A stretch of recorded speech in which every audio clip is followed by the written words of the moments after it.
What's happening? What's going on, man? Whew. Woo! Wild day, right? Holy crap! Very wild day. Does your I neck hurt? Do you have whiplash? Because man, I'll tell you, up and down, all around. Plenty oh of range man. to trade today, man. It was. I honestly had probably my best day of the year today, but it was. You said you had I one of had your best days? I had my. It was my best day, no I, doubt about it. it would have been mine. I just couldn't keep going. My data started lagging. Once that happened, I had to cut it off. Gotcha, man. Yeah. Plenty Cause of range though, lots of range to trade today. So it was. oh man, and our levels were awesome too, man. They was They're, coming right to the levels and bouncing right off.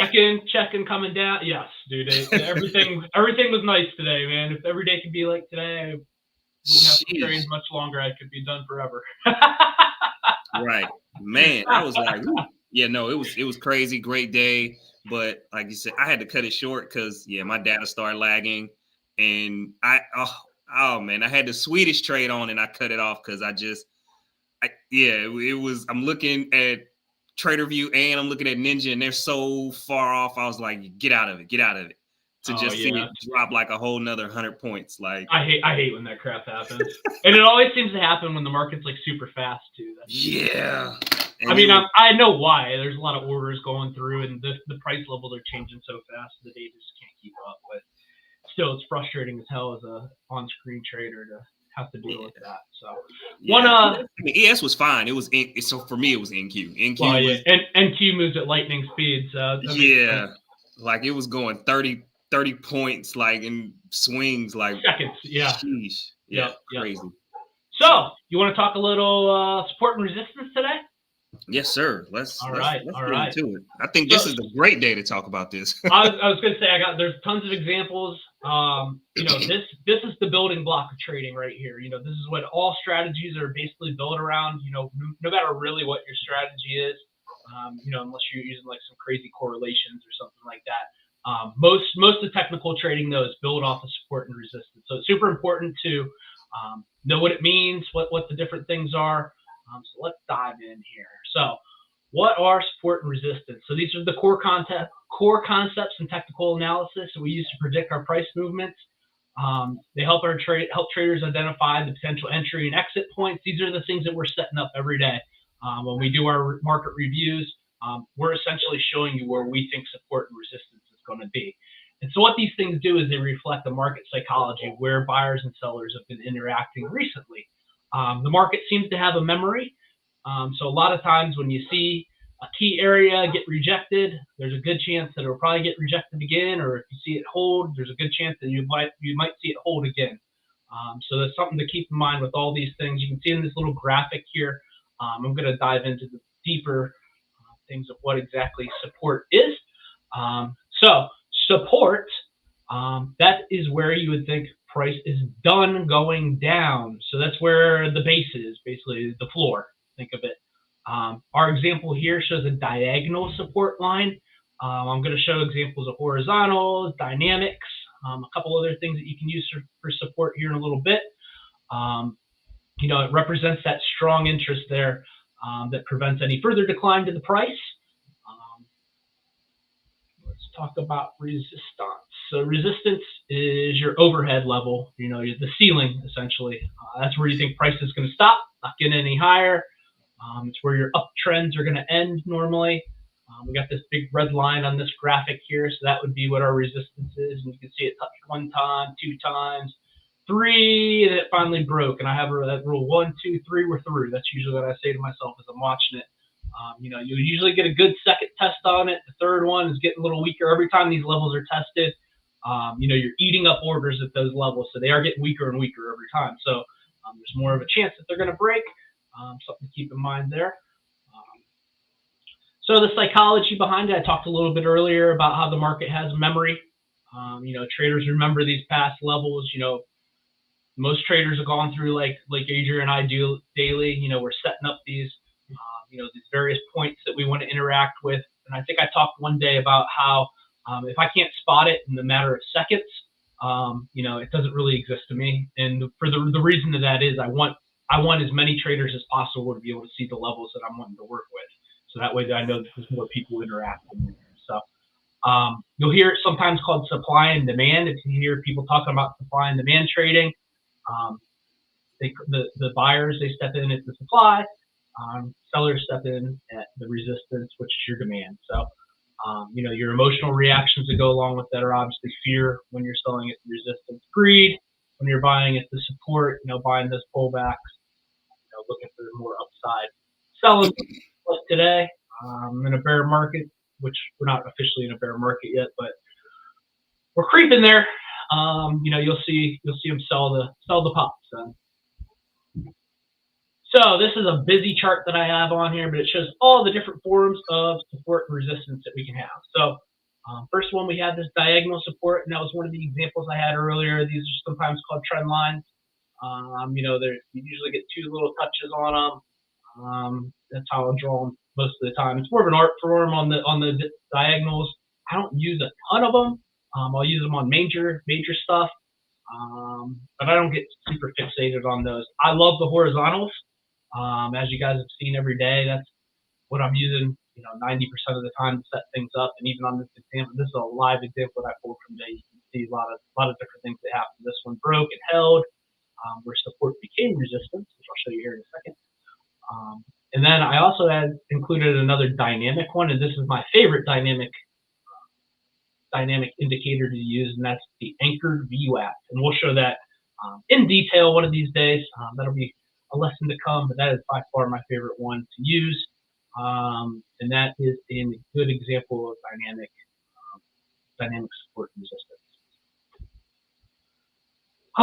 So spotting these things, honestly, follow along with this every day, and you're going to learn how to spot them, because that's literally what we're doing live for you every single day.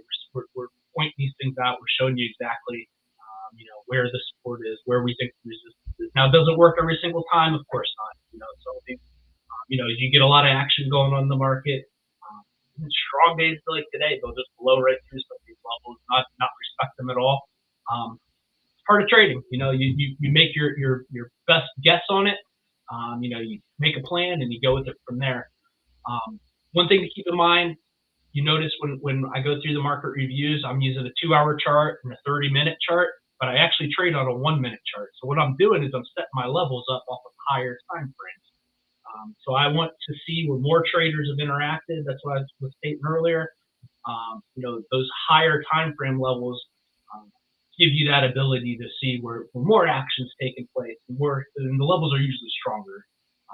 We talked about that in the candlestick review also, where the higher time frames for the candlesticks more reliable, basically. So we use these higher time frames to set our levels, but then we both trade off of a little bit lower level. You hear us talk about zones a lot. So I don't set just a set price. Granted, when I'm saying these levels, I am given a price, but what I'm doing really behind the scenes is I'm setting an entire zone that's based off of that. So I think maybe later this week, I'm going to do a breakdown of how I set my zones. I think that'll probably be a good thing to show. What I'm looking for is consolidation areas on the 1-minute chart that happen at these levels that I point out. So we'll come back to that later. But just the thing to remember is just because you've set a level, that doesn't mean the market has to respect it to the tick. You're looking for something to happen around that level, not necessarily right exactly at it. So that's always something to keep in mind there. I know when I first started trading, I would set these lines and I would expect price to literally react within a tick or two. The market hardly ever does what you want it to do for you exactly. So just know that that's a zone. Be comfortable with it going through a little bit, maybe a little short of it. So those are just some things to keep in mind. Talked about this a wee little bit earlier. So a lot of times when you have support or resistance and it gets broken, it then becomes the new support. So if we look at our example here, we had a resistance level and it was tapping. This goes back a little bit further than where this line was. This is the live example that I talked this morning. Then we see it breaks out of it, and then we come back and it starts testing it and it starts holding it, and that's usually a very good trade. You hear us talk about the retests at certain levels, and that's all that is we're looking for that support level or that resistance level that became broken to now be the area to trade at. So that's It's known as the SR flip. It's a key trading signal. Everybody uses that kind of stuff. So very good stuff there. So conclusion, support and resistance are essential for, understanding the price behavior. They guide your trading decisions as you're going through. They're not exact, like I said earlier, keep it simple, test your skills, refine your approach, that kind of stuff. So any questions, thoughts on any of that, Adrian? No, I think that's great because, like you said, that's just the basics of what we are doing, especially when we're setting up the charts, right, and showing our levels. It's the absolute basics of, of what we're doing. So hopefully now, as you're walking through it here, people can kind of like, start having little aha moments as they're learning. Yes. Yep. What we're setting is support and resistance. We're helping you find the support and resistance levels here. That's exactly what we're doing every single day. And these are things that you can then use to trade off of. So let's go ahead.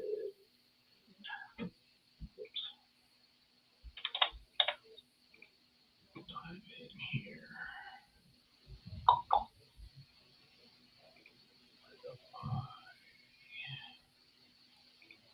Oops, wrong one. Sorry. Maybe.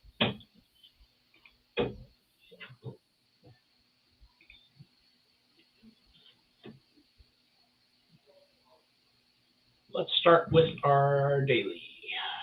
And we'll start with the ES.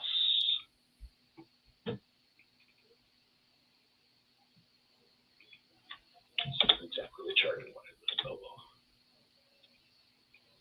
All good. So, key thing that happened today is we tested this guy down here. And this has been a level that we've been pointing out literally since day one. This 5809. I think it might have been the first level that I set, honestly, because I pulled up the daily chart and I just started plucking out levels. That was one of the very, very first ones that we looked at. That was penetrated today. We broke down, but we also recovered it. We're obviously a little bit bearish here for sure. We're not incredibly high or incredibly far off of the all-time highs, but we are starting to work our way down a little bit, and breaking this level, was the key thing that happened today. We got a little bit of a bounce here in the afternoon. Let's zoom in a little bit. Let's look at our 120-minute. So let's see kind of inside the data. So that's an AWAP right there. Had a little run up this afternoon that they sold like almost immediately. Now they're running it back up again, which is interesting. Very. So for tomorrow, let's green, relabel. It's definitely not a daily low anymore. That is now a 2-hour high. So 2-inch. So that'll be a key area. And actually we have 83 floating right up above that, and I'll probably use 83 instead of that wick. Even though that wick is amazing looking. Huge wick there, but there is a level there that was hit a few times before that I think will be better for what I'm trying to do. Odds are this 73 will break, and then we'll go up. We'll probably come around this 84, 85, test through a little bit, and then we'll probably sink back down a wee little bit. That's my guess of what would happen there. So when you get these levels really close together, you could almost make that a zone in itself. We were just talking about zones. You can make a zone there if you really wanted to. But for me, I'm going to look at 5884 on the high side for an upside breakout. And on the downside, we're going to look at 5744, which was our low for the day. Let's zoom her in a little bit. It's in 30-minute. I think we got another level on the 30 that I'm definitely interested in here at the 5768. That would give us about 24 points of downside there. Definitely tradable, so we are going to mark that guy. And this, we had a little tweezers bottom or double bottom. You see that 1, 2. So that's certainly important. That was our low from the day. That was the level I just pointed out. Let's call this a 2L, though. I don't want to call it this. any other levels that you're looking at as far as ES goes? 74, 50, yep, same there. 79, same there. 84 above, same there. I think we pretty much got the same levels here. And for you guys to know, we don't even talk about the sport. That's perfect. When that happens, that means we're looking at the same things. That means there's other traders that are looking at the same things too. So that means our charts are good. You can make a tiny argument maybe if you want to trade overnight to do this 58.40. I don't love that at all. But if you're really getting froggy tonight and you wanted to trade something, you can maybe try to get some sort of breakout back into this. But I would not advise that at all. I mean, that's definitely an aggressive move. For sure, especially in a downtrending market. We're still in a downtrend, so I don't love that at all. Honestly, there's probably nothing I'm going to do overnight on ES. I'm going to let it sort of shake itself out. Yeah. See, I'm gonna wake up tomorrow, see what the overnight high, overnight low are, mark those. Those will probably be the first areas that I trade. I'm guessing because I wouldn't be shocked. That's a tough. I mean, it looks good if it holds. It definitely. It's so swingy.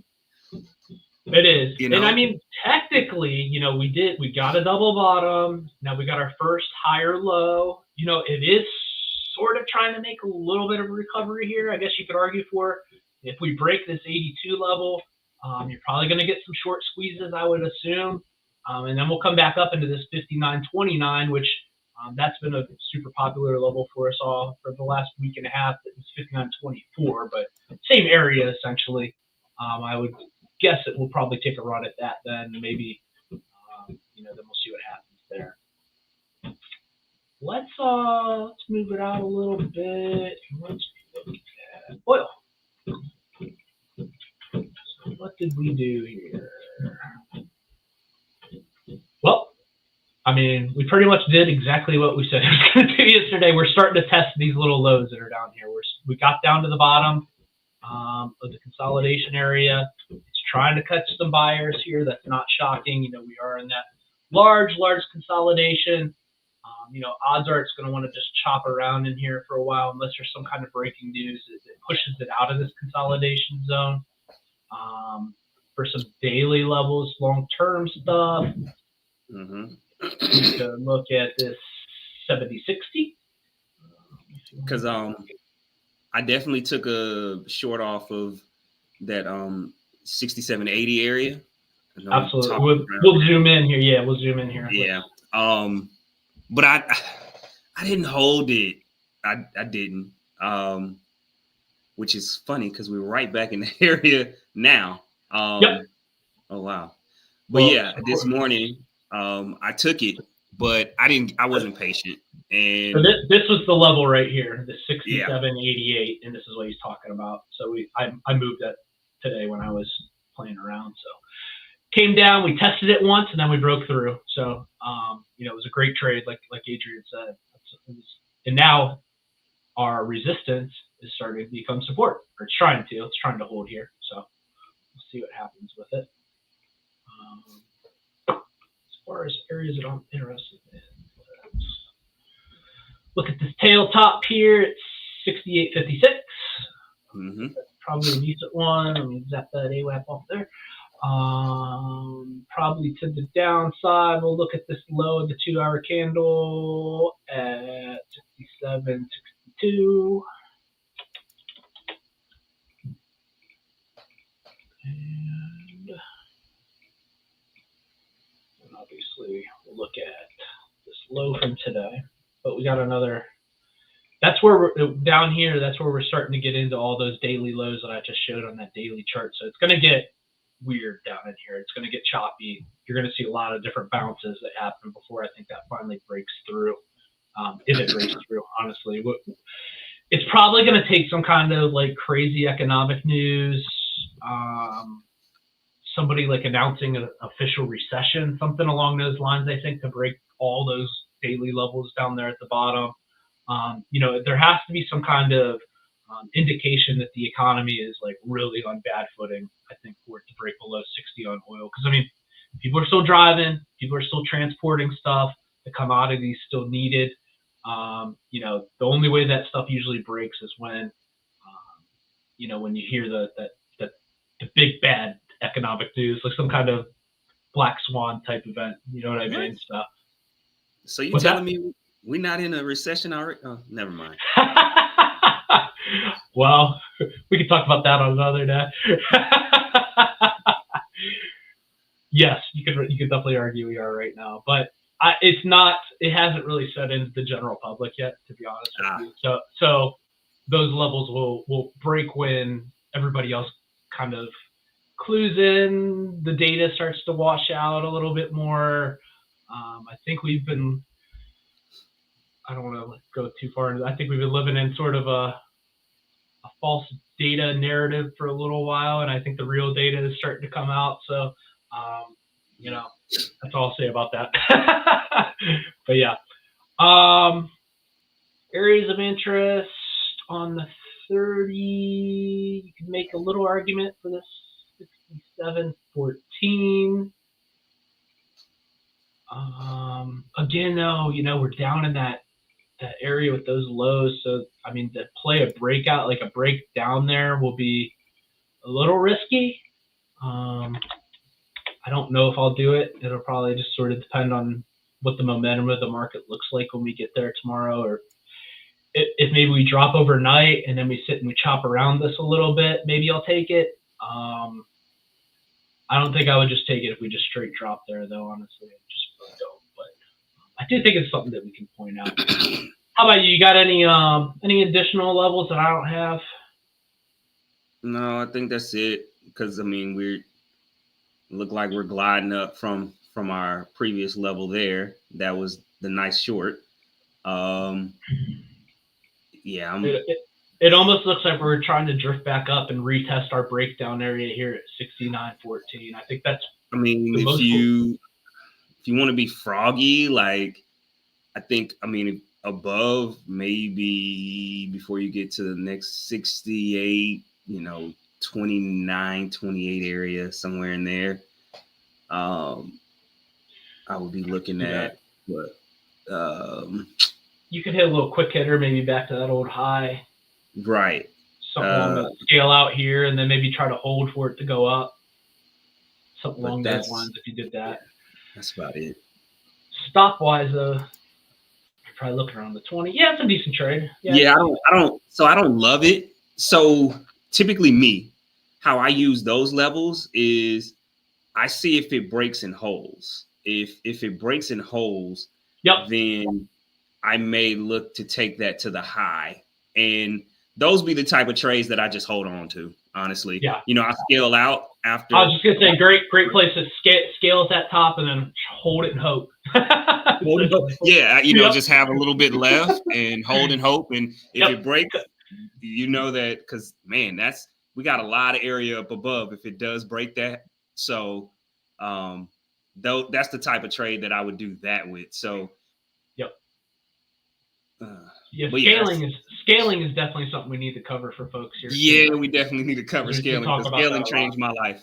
Yeah, it's a big deal. So, and a lot of people don't even know what it is and how to do it. So maybe we'll do that one this week too. I think we are good on oil. Let's have a look at the gold.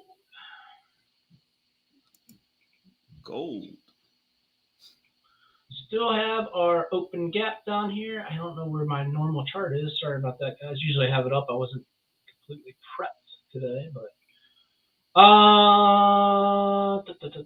so what do we have here? We had it almost looks like we had a fake breakdown happen, from this consolidation zone. See how we broke. We did one close below it, then we closed back above.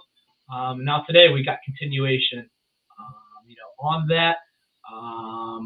There's a decent shot now that we are heading back to these all-time highs here around the 27 or 29.74 area. That gives you 50 points to play with. That's pretty good. Let's zoom her in a little bit so we can get some better levels.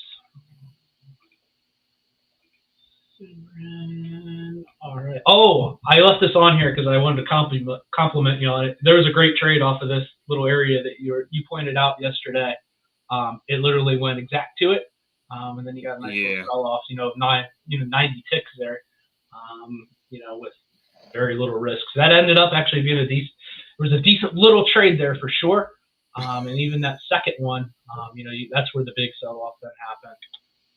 And those kind of corresponded with a 20-minute moving average on the 30-minute chart, which haven't really showed anything with that yet, so I'm not going to go into all that. But there was a couple reasons of why to go short there, so it all lined up nicely. As far as levels for tomorrow, obviously we don't want this one because look how many times it's been chopped around. We will take that out, move her down.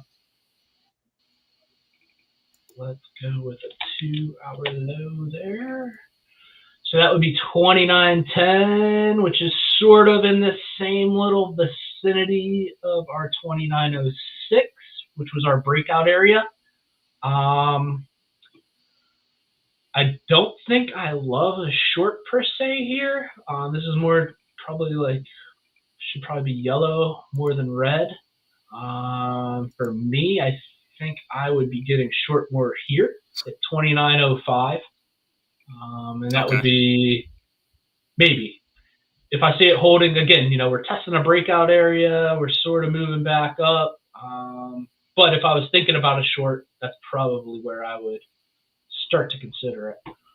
On the upside, so you would look more at the 29.05 area 6. Honestly, the first thing I would be looking at there would actually be a buy rather than a sell. But if I'm seeing it getting weaker, it's not really doing much off of there. Once we break below that 29.05.5, I can see it start to tail down a little bit. Get to at least 95. That's 100 ticks there. And then you could maybe get down onto this 87. I'm sort of bullish on this just from the failed breakdown that we had on the daily. So I'm not super interested in shorts tomorrow per se, but I'll take them if momentum is showing me that I should be. I'm not going to stick to my bias too much. I don't get married to these things, so it's just my opinion as of this second. It can change. Yeah. Let's zoom her in. Oh, we're already on the 30. Sorry. Other levels maybe. You could get aggressive overnight and maybe play this 29.24 to the downside. Again, I'm overall bullish, so to me that makes my stomach turn a little bit. But maybe there's somebody else out there that likes that. This area might be decent. This 29.19, maybe for a little short into this retest area, maybe do something like that. I don't think that would be a bad trade. You could get some good risk reward there. How about you? You got any other levels that I've failed to mention there? Yeah, gold's that tricky one. That's because those levels right there in the middle kind of make me a little nervous. But those are definitely aggressive plays. The main ones aggressive. Yeah, the main ones how we've been going. But I do like the 29.19 area. But I definitely need to see a hold because you got where we at right now, right on the point of control that we seem to be sitting on, which is just a little bit above. So this would definitely be one of those scale type situations if we start to break down and then possibly take there. But for sure to the downside, yeah. And even on the upside, I'm probably scaling out around this 29.40-ish, something like that. Right. I would hope it breaks. Yeah, if it breaks, we're heading back probably. Honestly, to all-time highs. Maybe not tomorrow per se, but probably later this week. My guess is we would get back up there. So, if you wanted to do a little swing trade, not the worst thing in the world. Just make sure you got good risk reward to it. If you're using good risk reward, you can be wrong more than you're right, still make money. So, it's another thing that we need to go over. It's risk reward. So, there's 3 ideas that we came up with for different topics to cover over the next few days. Yeah. Yeah, that's it for me though, man. I guess you could argue this 39 level, but 42 so close. It's sort of like that same situation on the ES. Right. I have them both. I do have them both. But yeah, but also that could be where you get held up. And so that's the only reason why I kept it. For me, it's one of those where I need to make sure that I scale for sure in that area. Okay. So that's why I put it on there. Cool. Excellent. All right. Sounds good. Well, anything else we want to look at today? That's it. I guess, some people ask, are we gonna talk about the economy at some point? I think people kind of want us to touch it, I guess, a little bit or have a discussion about what it means for the market, so to speak. So I guess maybe that's a topic we probably should discuss at some point during this week as well, too. Yeah. The economy affect trading. Absolutely. Well, there's different numbers that we can look at. So yeah, that could be a whole thing. So yeah, there's 4 ideas that we have now, things that we can talk about over the next few days. That's great. Okay. All right. Good deal. We'll call this an episode. Good luck everyone tomorrow or tonight if you're trading. We will get back at it. Same time, same place. Yeah. Make sure to like and subscribe and share. And also, if you actually end up taking some of these trades, let us know. Yeah, absolutely. We'd love to hear. Yep. Yeah, there's definitely some good options yesterday. So hopefully we helped a couple folks. So. All right. Okay. All right, guys. Let's see.